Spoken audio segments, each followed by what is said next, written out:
L'expérience de Casablanca, nous allons avec beaucoup de plaisir écouter Madame Brigitte Nominé, qui est vice-présidente du numérique à l'Université de Lorraine, qui a connu également comme nous une fusion avec toutes les difficultés du monde. Et donc, quel serait l'apport du numérique dans cette chose-là? Madame Brigitte Nominé, qui est informaticienne de formation, est en charge de la stratégie numérique par la formation, l'administration et l'appui à la recherche. Elle est également, comme l'a rappelé mon ami le professeur Damil, présidente de l'association des vice-présidents du numérique de l'enseignement supérieur en France, qui regroupe pratiquement quelques cinquantaines d'universités.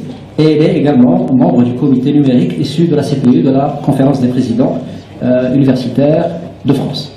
On vous remercie d'avoir fait le déplacement. On écoutera avec beaucoup de plaisir ce champ élargi. Qu'en est-il de l'expérience du numérique à l'Université de Lorraine? Merci à vous, merci Monsieur le Président de l'Université Hassan II de Casablanca et merci aux collègues présents dans la salle pour cette invitation.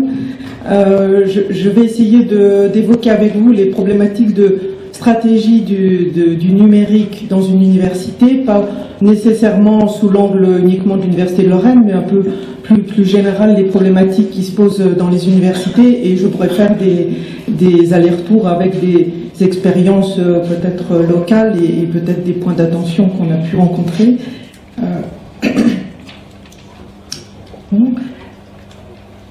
Alors peut-être avant, je vais juste faire quelques slides sur l'Université de Lorraine, qui est, comme vous l'avez dit, une université qui a été plus récemment fusionnée, puisque ça date maintenant de 2012, mais qui était issue de la fusion de 3 universités sur Nancy et d'une université à Metz, qui était aussi distante d'une 60aine de kilomètres.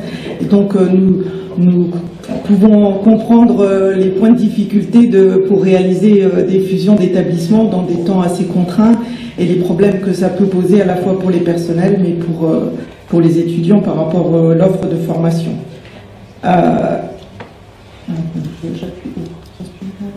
Merci.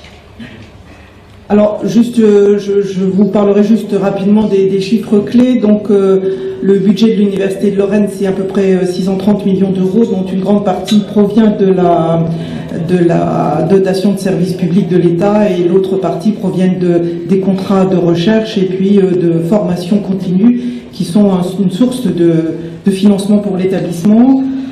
Nous avons à peu près 6900 personnels qui se répartissent en à peu près 4000 enseignants-chercheurs et 3000 personnels qui sont en appui des fonctions de l'établissement.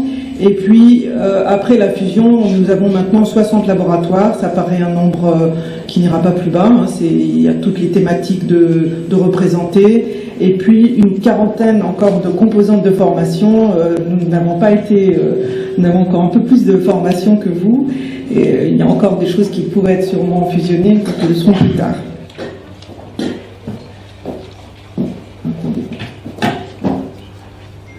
Alors, on a aussi la particularité, comme votre établissement, d'être réparti sur 2 principales villes. Hein, donc, nous, c'est Nancy et Metz, et puis encore un certain nombre de villes sur les territoires qui nous obligent à avoir une présence universitaire sur ces petits sites, ce qui est aussi source de complexité pour l'établissement. Et je dirais que le mouvement des Gilets jaunes, dont vous avez sans doute entendu parler, ne va pas limiter cette évolution. Nombre d'étudiants à peu près 60 000, donc moitié moins qu'Université Hassan II. Toutes les filières sont représentées et nous sommes organisés autour de formations de collégiums thématiques, donc arts, lettres et langues, sciences humaines, sciences techniques. Et puis on a la particularité d'avoir un grand nombre d'écoles d'ingénieurs au sein de l'université. On est la première université en France en termes d'ingénieurs formés. On a 11 écoles d'ingénieurs à peu près dans tous les domaines de l'ingénierie et une insertion professionnelle assez élevée des étudiants et bien sûr plus élevée en fonction des diplômes atteints. Au niveau international, 10 000 étudiants internationaux et là on vous a mis à peu près le top 10 des étudiants internationaux de l'établissement. avec effectivement, je crois, un numéro 1 pour le Maroc, mais suivi par d'autres pays, et aussi notre proximité géographique avec le Luxembourg et l'Allemagne, et que nous avons aussi un certain nombre d'étudiants de ces pays-là qui viennent dans notre établissement. D'essayer d'évoquer maintenant le sujet de cette intervention, donc davantage la transformation numérique de l'université, et peut-être penser aussi que très souvent on se donne des délais qui sont un peu courts. On regarde ce qu'on a fait à 2 ans, mais finalement peut-être qu'il faut regarder un peu plus loin et voir d'où on vient, et finalement en 10 ans on voit l'énormité des choses qui ont été faites, les changements, l'importance des changements. Si vous regardez en 2009 votre université, vous serez sûrement étonné par tout ce qui a été fait. Très souvent on trouve que les choses ne vont pas assez vite.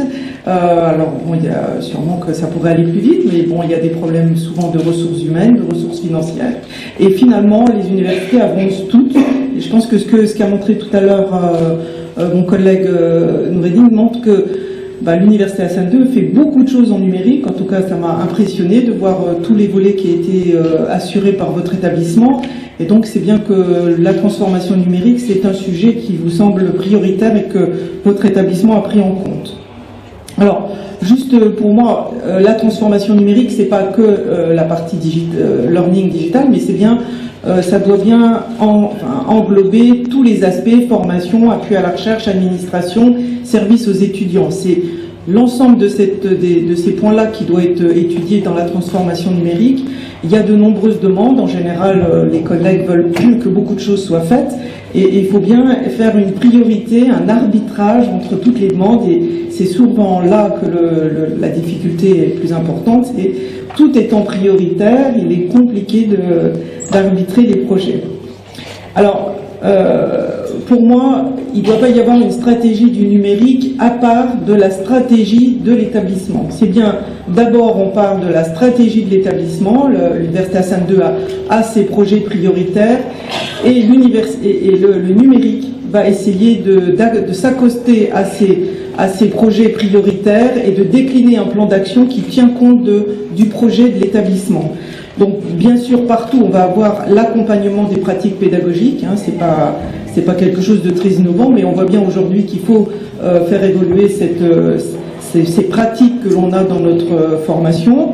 Soutenir l'activité de recherche. Le numérique permet de faire des choses différemment, parfois beaucoup plus vite. Les procédures administratives, il faut s'efforcer de simplifier les procédures et de dématérialiser toutes les procédures qui peuvent l'être. Vous êtes une université répartie sur beaucoup de sites avec un nombre important d'étudiants. Il faut soulager vos services administratifs, et ça ne peut se faire qu'en dématérialisant le plus grand nombre de procédures possibles. Et puis, le numérique, il doit contribuer au pilotage de l'établissement. On sait que des gros établissements, c'est compliqué, la répartition des moyens. L'attribution des moyens, c'est un sujet à part entière, on va dire, et il faut s'appuyer sur des chiffres qu'on a partagés, dont on est d'accord sur la façon dont ils ont été construits, qui doivent être issus le plus possible du système d'information pour qu'ils évitent toute discussion. Et ça peut ensuite servir de base pour le pilotage de l'établissement. Le numérique, c'est pour tous les acteurs, pas seulement les étudiants, les formations, le personnel, mais c'est aussi les partenaires de l'établissement. Vous avez des fournisseurs, vous avez des partenaires en recherche. Comment vous pouvez échanger avec eux d'une façon plus souple? Il faut vraiment voir l'université comme un tout, et on a un certain nombre d'acteurs dont les relations peuvent être facilitées avec le numérique. Et puis, c'est la particularité du numérique, c'est quand même un domaine qui évolue très vite, dont les solutions, les dispositifs techniques peuvent très vite mettre une solution comme étant plus au goût du jour, alors qu'elle était peut-être très pertinente il y a 2 ans.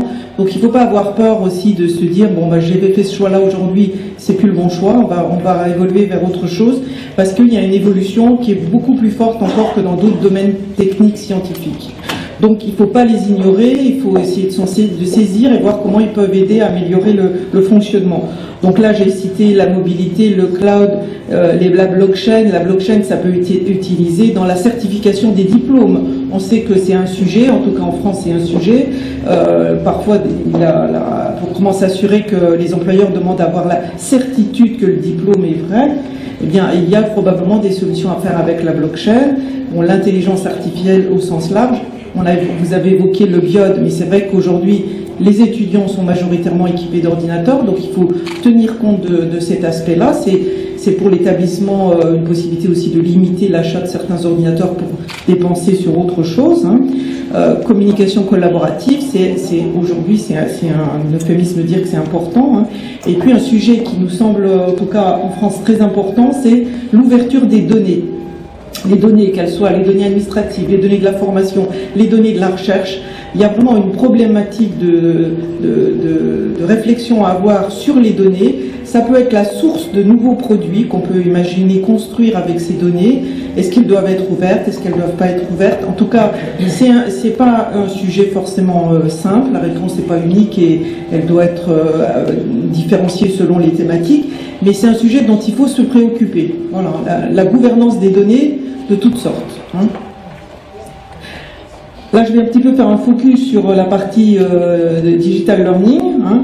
Bon, en première partie, ça a été évoqué. Hein, les étudiants aujourd'hui, les étudiants qu'on a en ce moment devant nous, c'est la génération Z, hein, donc nés après 95. Ils sont natifs du numérique, ils savent utiliser le numérique sans difficulté. Ils ont une activité sur les réseaux sociaux. Enfin, c'est des gens qui sont différents de ceux qu'on avait il y a une quinzaine d'années. Bon, ils doivent être motivés, il faut les passionner, donc ça va impliquer un changement dans notre façon de faire cours. Hein. Ils apprécient des nouvelles méthodes avec des jeux sérieux, avec à base de solutions un peu technologiques. Hein. Et puis ils préfèrent aussi des cadres de travail moins formels. Hein. Je ne sais pas si vous avez aussi cette situation-là, mais ils désertent beaucoup les amphithéâtres, donc il faut arriver à susciter... il faut peut-être faire presque du marketing pour qu'ils viennent plus en cours. Hein.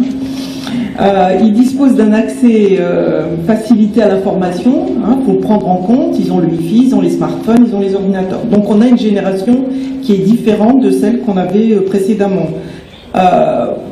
Pour l'établissement, qu'est-ce qu'on a comme ambition pour ces jeunes qui viennent se former? C'est bien sûr d'améliorer le taux de réussite des étudiants. Il n'y a rien de pire qu'avoir des taux d'échec importants. Donc comment améliorer ce taux de réussite et leur insertion professionnelle, puisqu'on forme des jeunes pour ensuite qu'ils puissent entrer sur le monde du travail et qu'ils soient satisfaits de leur activité. Dans un contexte qui est particulier, hein, on a quand même une massification de l'enseignement supérieur et de diversification des attentes des étudiants. Tous les étudiants n'attendent pas la même chose et on avait quand même tendance à faire des choses un petit peu formatées dans certaines disciplines. Et donc on est persuadé que ça va impliquer une transformation profonde au-delà des cursus et que le numérique, il a toute sa place pour accompagner cette transformation. Alors, parmi les dispositifs envisageables, j'en ai cité quelques-uns, mais en tout cas, vous avez peut-être entendu parler de la loi ORE en France, la loi d'orientation et de réussite des étudiants. C'est principalement la première année qui est visée, c'est là où on a un taux d'échec le plus important. Et un taux d'échec, c'est à la fois un échec pour l'étudiant, mais aussi un échec pour l'institution et un échec financier pour l'État, puisque quand un étudiant redouble, ça coûte aussi de l'argent. Donc il y a vraiment à prendre en compte globalement. C'est pertinent pour tous que ce taux de réussite augmente dans les étudiants du L. Alors on pense qu'il faut faciliter des parcours individualisés. En tout cas, on voit que quand il y a des parcours individualisés, la réussite est davantage au rendez-vous. Laisser l'étudiant choisir davantage de modules de formation, avoir un parcours qui ne soit pas forcément un parcours linéaire, mais un parcours qui peut être diversifié. Et puis aussi autoriser des parcours de différents rythmes. On a des très bons étudiants qui feraient peut-être une licence en 2 ans, et puis on a des étudiants qui arrivent avec un petit peu de retard, ou en tout cas pas forcément tous les prérequis, et peut-être que tout de suite il faut leur dire, votre licence il faut la faire en 4 ans. Alors plutôt que de dire vous avez perdu une année, non, c'est compte tenu du niveau où vous arrivez après le bac, eh bien on pense que pour réussir votre licence de maths, eh bien, on vous conseille 4 ans, ou bien vous avez un tel niveau qu'on pense que vous êtes capable de faire votre licence en 2 ans. Pourquoi ne pas autoriser ce type de contrat avec l'étudiant? hein. Donc ça, c'est un petit peu nouveau, hein, mais on va essayer de le mettre en place, en tout cas dans l'établissement, sur certaines licences, hein, partout. Et pour ça, si on veut réussir cette flexibilisation des formations, eh bien, il faut qu'on aille vers la modularisation de nos formations. C'est pas toujours le cas, et donc il faut qu'on arrive à faire des blocs de compétences, la modularisation, et donc on revisite nos programmes de licence. L'autre point, c'est l'hybridation des formations. Soit on a du présentiel, soit on a du distanciel. Hein, donc soit, fac de droit, on va être majoritairement en présentiel. On a des formations à distance complètement sur un certain nombre de modules. Mais en fait, on est persuadé qu'aujourd'hui, il faut qu'on arrive à faire de l'hybridation. Une partie de la formation est peut-être à distance ou simplement, on va dire à l'étudiant, vous devez suivre ces modules, qui peuvent être des MOOC, des SPOC, des Serious Games, tout ce qu'on veut comme ressources numériques. Mais on lui dit, bon voilà, tu dois faire ça pour réussir ta licence. Et après, on se voit ensemble, toute la formation, et on travaille à partir du travail qu'auront fait les étudiants, mais pas en présentiel, à distance. Hein. Alors ça remet en cause aussi la problématique des heures et de la comptabilisation des heures, mais c'est un point qui est aussi traité par ailleurs pour que même des heures qui sont faites en non présentiel soient comptabilisées comme des heures, hein, puisqu'il y a le travail de préparation du module, et puis après donc l'enseignant devient davantage un chef d'orchestre que forcément celui qui est sachant et qui indique, qui fait cours. Donc, mais on voit que ça fonctionne dans certaines licences, ça fonctionne pas partout, ça fonctionne avec certains publics étudiants qui préfèrent travailler des choses déjà chez eux et puis ou en groupe y revenir. Alors bon, tout ça, ça va utiliser le numérique. Hein, demandez peut-être pourquoi je passe par cette étape-là de la transformation pédagogique, mais on ne fait pas du numérique pour du numérique, on fait du numérique pour servir une cause qui est comment améliorer la réussite de nos étudiants. Hein. Et puis le dernier point, c'est les espaces d'apprentissage et les espaces de vie. On s'est rendu compte, en tout cas c'est un point un programme qu'on avait lancé au niveau de l'Université de Lorraine, c'est que nos salles de cours, elles ne permettent pas la flexibilité, elles sont des salles, voilà, il y a la chaire et il y a les étudiants, et finalement il n'y a pas d'interactivité, il n'y a pas de travail de groupe, et donc on pense qu'il faut qu'on revisite nos salles de cours. Donc on a lancé un programme qui avait été doté de 3 millions d'euros, et les composantes devaient signifier leur intérêt pour la démarche et proposer des lieux pour transformer ces salles. Je reviendrai dessus après.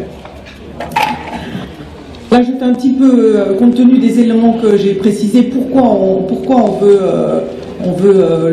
faire entrer davantage de numérique dans la formation. Je voudrais là peut-être citer des cas plus concrets. Hein, donc, maintenant qu'on a défini les objectifs de formation, que doit faire le numérique, c'est sûr qu'il va falloir développer davantage de supports numériques, donc des MOOC, des SPOC qu'on a évoqués tout à l'heure. Et là, la vidéo est un support qui est souvent prisé par les étudiants et aussi par les enseignants, parce que ça permet de faire beaucoup de choses et de faire passer des messages de façon peut-être plus ludique parfois. Et aussi, on peut imaginer des TP en ligne. Je ne sais pas si vous avez vu, mais à l'Open University, donc en Angleterre, c'est une université qui est complètement à distance. Elle a à peu près 150 000 étudiants, mais aucun en présentiel, tous à distance. Et il y a des équipements scientifiques qui sont utilisés par la recherche. Et quand la recherche ne les utilise pas, ils sont mis à disposition pour faire des TP en ligne pour les étudiants qui sont inscrits à distance. Donc on a vraiment un usage mixte d'éléments de la recherche et d'éléments pour l'enseignement. Et c'est au profit de l'ensemble, en tout cas les étudiants après passent leur module comme ça en ligne. Je pense qu'il y a aussi quelque chose qui est aujourd'hui prend de plus en plus d'importance, c'est l'analyse des traces d'apprentissage. Quand les étudiants font un certain nombre d'accès numériques, on peut aussi en déduire des services à valeur ajoutée, se rendre compte que il y a des étudiants qui ne vont jamais sur les ressources en ligne, ou il y en a qui vont très peu de temps, et faire des rapprochements entre le taux de réussite et